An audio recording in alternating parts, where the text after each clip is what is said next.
Cet épisode est commandité par la CNESST. Vous êtes à l'écoute de Station Constructo, un balado spécialisé pour le secteur de la construction au Québec.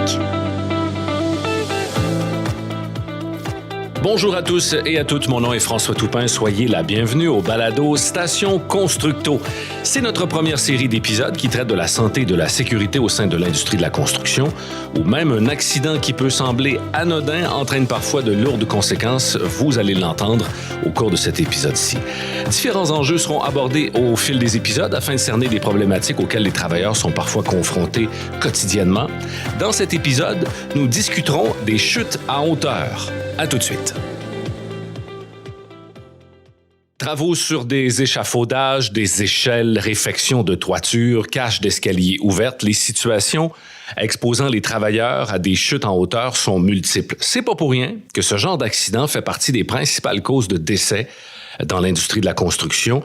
En plus d'être à l'origine d'approximativement, on parle de 4000 lésions professionnelles annuellement ici au Québec.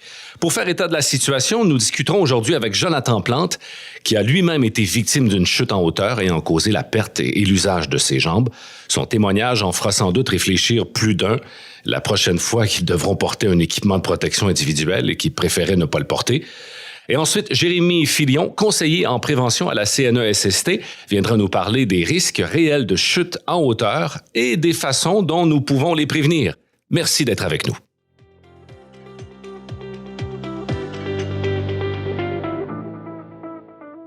Aujourd'hui, à notre balado Station Constructo, nous parlons avec Jonathan Plante. Merci de votre présence, Jonathan. Merci de me recevoir.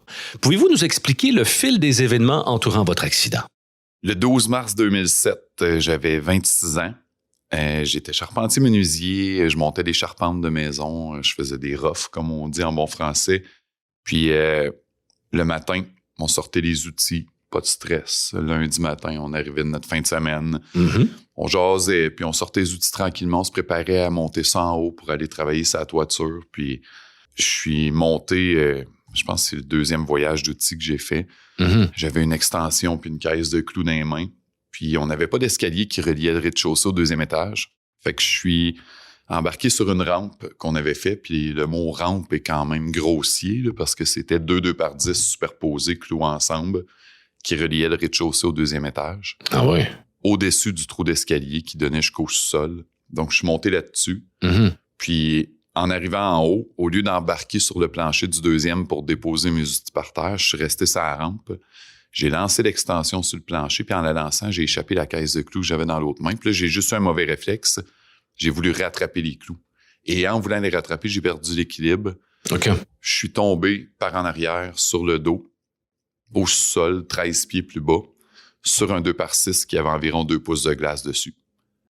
Ah oui. Fait que ça a fait crack.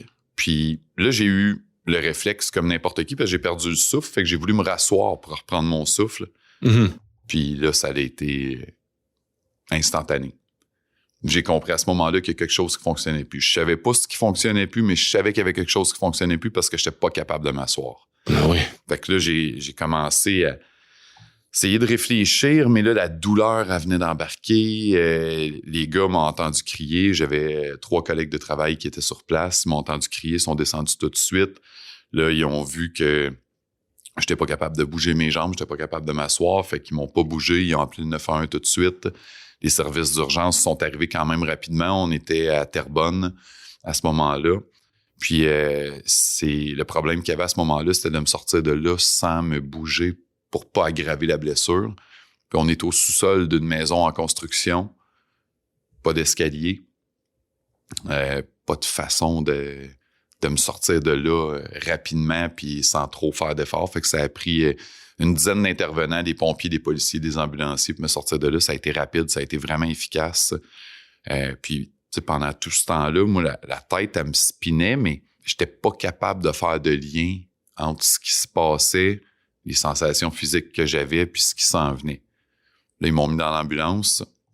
Ils m'ont emmené à l'hôpital Pierre de Legardeur, qui est à la Chenée, à quelques minutes de là. Là, à ce moment-là, c'était de me stabiliser puis faire des tests pour voir si ma vie était en danger. Ils m'ont passé des scans rapidement, puis ils m'ont donné de la morphine. Ça a été pas mal le meilleur moment de ma journée là, pour enlever de la douleur. Puis ensuite de ça, ils sont venus me voir, puis ils m'ont dit « Écoute, Jonathan, tu as une fracture à la colonne vertébrale. Il va falloir te transférer à l'hôpital Sacré-Cœur de Montréal. » OK. À ce moment-là, quand ils m'ont dit ça, moi, j'ai compris tout de suite qu'il y a quelque chose qui marchait pas pantoute. Parce que dans le passé, j'ai connu des gens qui ont eu affaire à aller à l'hôpital Sacré-Cœur comme deuxième hôpital. Ils passaient dans un hôpital, puis ensuite de ça, se faisaient transférer là. Fait que je savais que c'était un centre de traumatologie qui couvrait l'ensemble du nord du Québec à partir de l'autoroute 40. Ah oui? Fait que je savais que c'était grave, mais je savais pas encore ce que j'avais. Personne ne voulait se prononcer. Fait qu'ils m'ont envoyé en ambulance à l'hôpital Sacré-Cœur. C'est la première fois que je passais le trafic de l'heure de pointe, ça à 15 aussi vite que ça. Je suis arrivé à Sacré-Cœur, puis pendant mon transfert, ils ont appelé ma conjointe qui travaillait à 5 minutes de là à Ville-Saint-Laurent, sur Marcel-Lorrain. Puis ils ont dit « Madame Tremblay, votre conjoint a eu un accident, il a fait une chute. Il est en route vers l'hôpital Sacré-Cœur. » Ah oui? Fait que ma blonde est venue m'attendre, est arrivée avant moi à l'hôpital Sacré-Cœur. Quand je suis arrivé, je suis sorti d'ambulance. Elle était dans l'entrée d'urgence, puis elle m'attendait. Je passais à côté d'elle. Puis tout ce que j'ai eu le temps de dire, parce qu'on s'entend que personne ne voulait arrêter à Civière, que je prenne un petit café avec elle. Ouais. Fait que tout ce que j'ai eu le temps de dire, c'est « Je sens plus mes jambes, mais inquiète-toi pas, ça va bien aller. » Non, c'est carrément tragique pour vous. Comment cet accident-là, Jonathan, aurait-il pu être évité? De plusieurs façons. Mm-hmm. Si on y va sur le fait même, pendant la construction de la maison, ça aurait été très simple de faire une rampe avec des garde-corps. OK. Quelque chose de conforme, des 2x4, des clous, il y en a partout sur un chantier de construction. On est une gang de menuisiers, c'est facile, ça aurait pris 10 minutes. Oui, j'imagine. Faire de quoi qu'il y avait du bon sens. Ça aurait pas été long. Mais on l'a pas fait, on a pris un raccourci, puis je porte pas de jugement sur les gens qui prennent des raccourcis parce que je serais bien mal placé pour les juger, même qu'à la limite, je comprends comment que ça se passe dans leur tête. Parce que ça devient tellement routinier le risque auquel on fait face, peu importe le métier qu'on exerce, qu'on a tendance à se dire bah, « je l'ai fait des milliers de fois. Il n'y a aucun problème. Ça arrive juste aux autres. » Moi, il n'y a pas de danger que ça m'arrive. Là. J'ai 26 ans. Je mesure 6 pieds 3. Je suis en shape. Je suis agile. Mm-hmm. C'est impossible que ça m'arrive. Mais malheureusement, la journée qu'on se dit ça, que c'est impossible que ça m'arrive, c'est la journée qu'on est le plus en danger. Parce qu'on baisse la garde. Ouais. Quand j'allais travailler à 60 pieds dans les airs, pas attaché sur une toiture, là, chaque mouvement était calculé. Chaque battement de cœur, je le calculais. Parce que je savais que ma vie était en danger. Je savais que c'était dangereux. Ben oui. Mais là, à ce moment-là, j'étais à 13 pieds dans les airs. Pour moi, il n'y en avait même pas de risque. C'était même pas une question de dire c'est-tu risqué ou non. C'était vraiment, on banalise le risque par l'habitude. Mm-hmm. La routine, c'est ce qui est de plus... c'est ce qui est de plus dommageable parce que c'est là qu'on fait plus attention puis c'est là qu'arrivent les pires accidents. Je comprends, c'est sûr. Pensez-vous que votre accident a engendré une prise de conscience chez vos collègues? Je sais pas si mon accident a engendré une prise de conscience réelle chez mes collègues parce que je les ai pas recroisés tant que ça, les 3 gars avec qui je travaillais ce matin-là. Mm-hmm. Mais moi, cette journée-là, je travaillais avec un entrepreneur que j'avais pas l'habitude de travailler avec lui. C'était rare. J'avais été prêté, dans le fond. Fait que, tu sais, on avait un petit moment plus calme. Mon patron, qui est mon ami d'enfance, m'avait envoyé travailler avec cette équipe-là parce qu'il voulait me faire continuer à travailler le temps qu'on recommence un autre projet. Fait que j'ai pas revu tant que ça ces gars-là. Je sais que sur le coup, ça les a frappés vraiment fort. Le contraire serait quand même inquiétant. Mais je sais que les collègues de travail, les gens avec qui je travaillais normalement, eux autres, encore aujourd'hui, 15 ans plus tard, la prise de conscience est forte. Puis ça, je suis quand même content parce que quand il se produit des incidents, des accidents, si on n'en tire pas de leçon, si on ne se sert pas de ça pour évoluer, pour changer nos mauvaises habitudes, pour faire évoluer nos pratiques, ben là, c'est arrivé complètement pour rien dans ce cas-là si on s'en sert pas. Tout à fait. Puis ce que je suis content de voir, c'est que mon ami d'enfance pour qui je travaillais à ce moment-là, Francis, lui, il est retourné dans notre région natale au Témiscamingue. Il a son entreprise de construction encore, une belle grosse entreprise de construction. Moi, j'étais là avec lui le jour 1 de cette entreprise-là. Je l'ai aidé à la bâtir.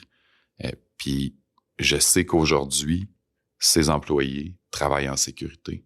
Puis que pour lui, c'est même pas une option de négocier quoi que ce soit à sa santé et sécurité au travail. OK. Parce que quand il est venu me voir à l'hôpital, là, il me l'a pas dit, mais ce que j'ai vu dans ses yeux, c'était une promesse que ça n'arriverait plus jamais à quelqu'un de proche de lui. Puis ça, si mon accident peut avoir amené ça, c'est peut-être moi qui vais chercher un peu de réconfort là-dedans, mais j'ai comme l'impression que ça a peut-être sauvé la vie de mon meilleur ami. Ah oui. Jonathan Plante, merci beaucoup.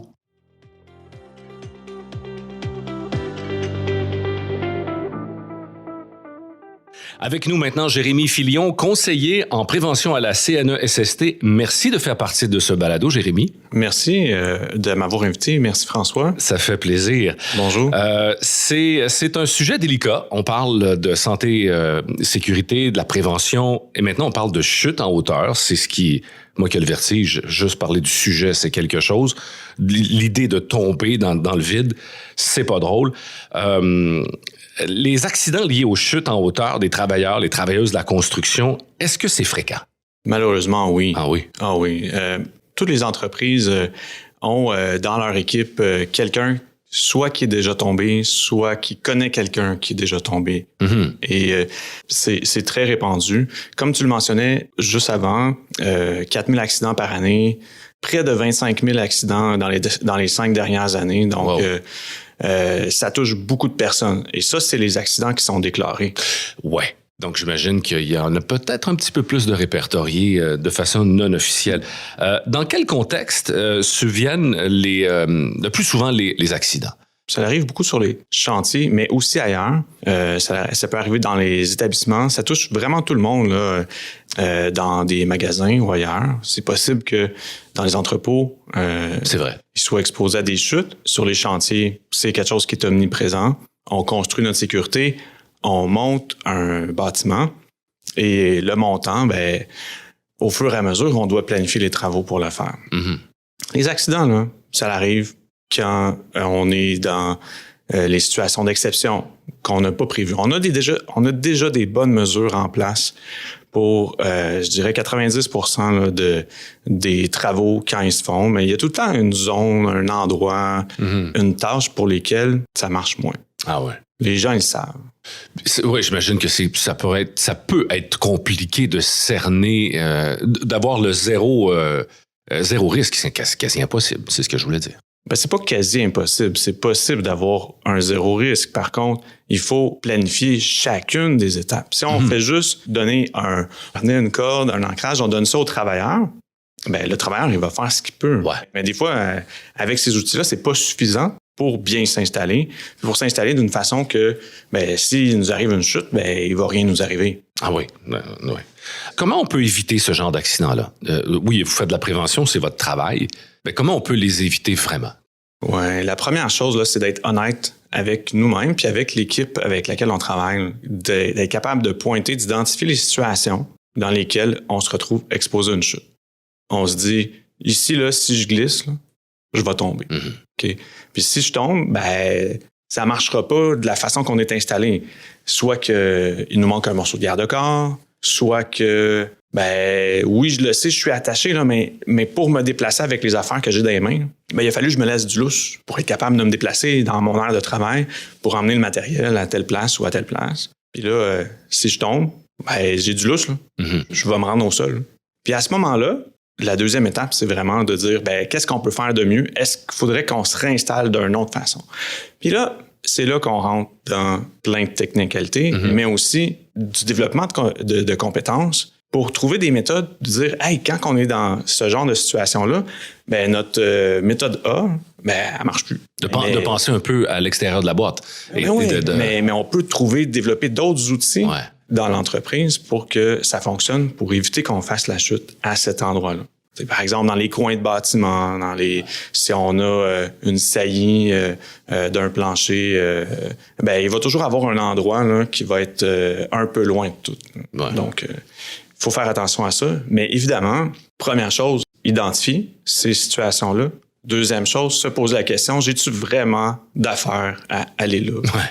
Physiquement, y a-tu moyen de pas y aller? Ouais. Est-ce que c'est possible de faire la job du sol, ce que tout le monde dit, mais après ça, as-tu moyen maintenant, là, on a plein de technologies là, qui existent. Là, on peut utiliser celle de là, quelques années, genre selfie stick, caméra, regarde, j'ai besoin de regarder là, voir si ça a du bon sens. Au lieu de grimper puis de s'exposer en bordure du vide, là, on peut éviter de grimper puis aller faire la job. Sinon, après ça, est-ce que c'est possible de le faire autrement? Drone, si c'est l'inspection. Tu sais, maintenant, là, quelques années, c'était une lubie. Là, c'est comme, ça avait juste pas de sens d'approcher une idée comme ça. Maintenant, tout le monde a ça. On a tout un neveu qui a eu ça pour Noël l'année passée ou qui va l'avoir cette année. Donc, c'est un peu dans la lignée de ma prochaine question. Est-ce qu'il y a des mesures en prévention, entre autres, des lois, qui ont changé au cours des 20 dernières années, qui améliorent les chantiers et qui préviennent davantage des accidents? Est-ce qu'il y a eu de grands changements à ce niveau-là? On a eu... en 97, on a mis l'emphase en identifiant clairement que c'est une cible de tolérance zéro, les chutes de hauteur. On doit prendre en charge ces situations-là pour éliminer le danger de chute. Et suite à ça, il y a eu plusieurs changements dans le milieu, plusieurs développements aussi technologiques. Les harnais se sont améliorés, les systèmes d'ancrage se sont améliorés. Avant, on avait juste un ancrage qu'on vissait d'un mur. À cette heure, il y a une panoplie là, innommable là, de différents types d'ancrage. Mais au niveau réglementaire, les règlements ont juste évolué avec les normes, c'est-à-dire juste mettre disponible, dans le fond, accepter que les nouveautés soient utilisées sur les lieux de travail. Nouveautés qui suivent les normes. Oui, tout à fait. D'un autre aspect, il y a d'autres techniques. Par exemple, il y a quelques années, là, on a ajouté une nouvelle mesure qui était une ligne d'avertissement, qui était possible d'être utilisée dans certaines situations, par exemple sur les travaux de toiture. Puis la ligne d'avertissement, ce que ça nous permet, de juste se donner un repère, que tout le monde s'entende, dire, à partir d'ici, on est carrément pas sur le bord du vide, donc on n'est pas en danger de chute. Puis si on va pas plus loin que ça, on s'expose jamais à une chute. Au lieu d'avoir quelqu'un qui construit un garde-corps tout le long sur le bord, ou donc on s'installe attaché, mais finalement, c'est encombrant, puis c'est glissant, puis on risque de... Exact, ça nous restreint dans les mouvements. Exact. Donc, la ligne d'avertissement, ça vient régler le problème. Puis évidemment, pour la personne qui a à aller jeter la neige, faire la chute de neige, elle va avoir des protections particulières, garde-corps, etc., au point de chute. Avoir une espèce de zone tampon. Exact. Mais à ce moment-là, ça règle le problème pour les toits plats, pour éviter que les gens se retrouvent en bordure du vide, pour autant que l'équipe de travail soit assez responsable pour respecter ce genre d'enclos-là qu'on se fait en disant, ici, on est safe, on n'est pas en danger. Ouais. On en a glissé un mot rapidement. On va achever là-dessus. Au niveau technologique, est-ce que la technologie peut venir en aide pour éviter les accidents? Oui, la technologie va venir en aide pour éviter les accidents. On n'avait pas accès, il y a plusieurs années, mettons, à des outils en ligne comme Google Street View, qui nous permettent de voir, d'évaluer. On fait des évaluations de travaux pour être capable de soumissionner sur des différents travaux. Alors, souvent, on a besoin de grimper sur le toit pour aller voir, aller prendre des mesures. Maintenant, on a des vues satellites. C'est vrai. Sur Google Maps. On a Google Street View qui va nous donner une idée, mettons, à quoi ça ressemble le bâtiment. Y a-tu des encombrements? Y a-tu des arbres? Y a-tu des lignes électriques? Y a-tu déjà des parapets qui sont assez hauts pour que ça soit un garde-corps sur place? Comment est-ce que je vais pouvoir m'installer? C'est quoi les équipements qu'il y a déjà de présents sur le toit? Donc, vraiment, avec la vue satellite, ça nous en donne beaucoup d'informations. Puis, le cas échéant, pour avoir des inspections plus précises, sans même quitter le sol, on peut envoyer justement un drone. Puis ça sauve vraiment beaucoup de temps pour s'installer, se construire notre sécurité de la bonne façon, puis beaucoup de vertige aussi. Oui, on évite des peurs, disons. Tout à fait. On évite des ponts. Jérémy Filion, merci beaucoup de votre présence au sein de ce balado. Il y aura une discussion à la toute fin si vous voulez vous joindre à nous. On revient tout de suite.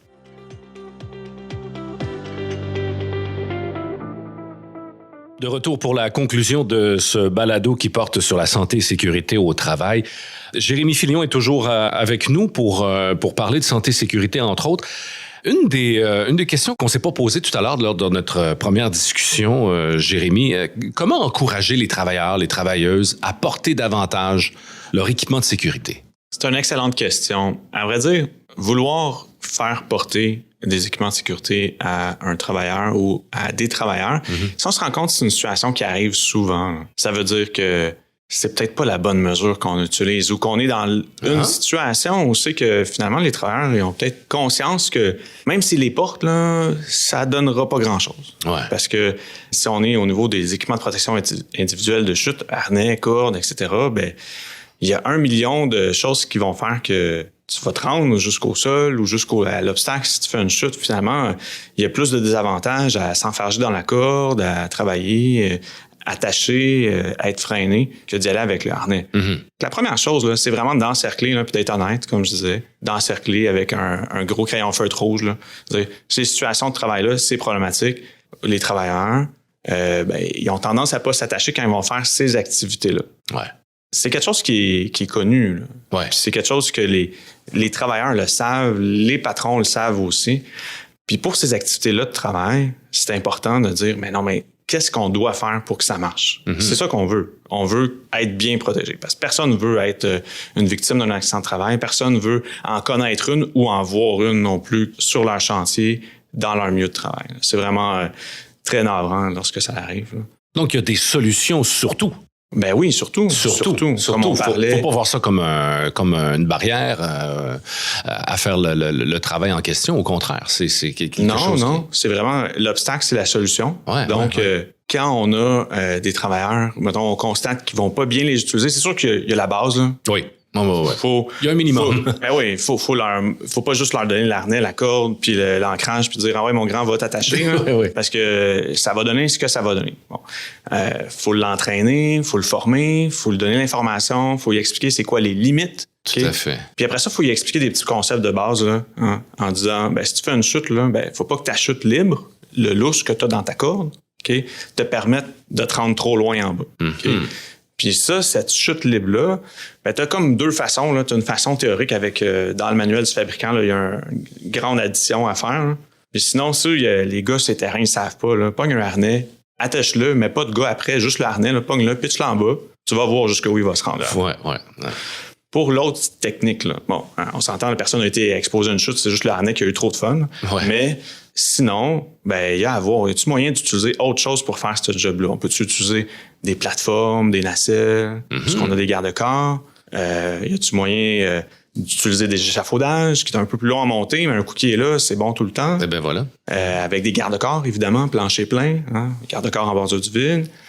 Et sinon, tu moyen juste de construire un garde-corps. Puis si c'est pas un garde-corps, on a des garde-corps autoportants des fois pour certains endroits. Puis il y a même des garde-corps qui est comme installé sur une grosse souffleuse, qui s'appelle un Raptor, avec une trappe à ours en dessous. Que si jamais les gars ils tombent, qui sont attachés après ça, là ça tire, la trappe à ours mord le toit, elle bouge pas, ça brise bien des affaires, là, mais ça sauve le gars. Mais tout le monde est en sécurité. Voilà. Très, très bonne idée, ça, entre autres. C'est une des solutions. Exact. Donc, toujours se rappeler, c'est possible d'éliminer la chute, c'est possible d'empêcher la chute en utilisant des garde-corps, etc. Puis si on décide d'utiliser un moyen qui arrête un travailleur dans sa chute, comme un harnais, qui est vraiment la dernière chose à faire, il faut s'assurer qu'on va être dans des bonnes conditions si le travailleur tombe, puis qu'il va pas se rendre jusqu'au sol, ou faire un balancier, ou couper sa corde par abrasion sur le long de la toiture, par exemple, ou sur le long d'un arrêt de vie. À force de l'usure de la corde qui pourrait engendrer une chute par la suite. Merci. C'est bon.